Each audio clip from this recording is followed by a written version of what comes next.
Sveikas, Remai, su visa komanda čia atvykęs, kaip koks pasaulinis pilotas, irgi kaip ir čia kiti susirinkę. Ką planuoji nuveikti? Sveiki, sveiki. Planas važiuoti su šio automobiliu, tik tai ne ant 3 ratų, ant 2.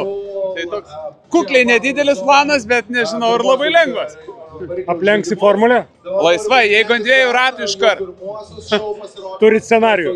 Jo, tai aš sakiau formulistam, gal sakau pasikeičiam, aš ant 2 ratų pavažiuosiu, ką čia tiesi.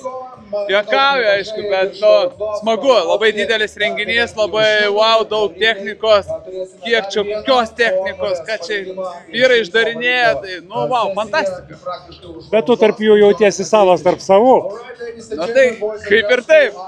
Gal džiaugiuosi iš tikrųjų, ne tokia brangi mano technika, bet jinai gali šitą kitaip, tai tas labai džiugina, ir labai faina, kai į tokio lygio renginį pakviečia organizatoriai sudalyvauti, o kodėl ne, tai tik tai visom 4 už. Kokia tavo užduotis? Ar ant 2 ratų tiesiog pravažiuosi, ar kažką dar daugiau turi padaryti? Ne. Nors šiaip iš tikrųjų mano užduotis yra pravažiuoti ant 2 ratų. Ir nuo ten, kur stovi rampa iki tako galos, iki kelio galo yra 700 metrų. Tai netgi tai būtų naujas rekordas, jeigu mes jį fiksuotumėm, nes tiek ilgai aš nesu važiavęs ant 2 ratų. Tai tokia savotiškai savo įdomi treniruotė ir smagu.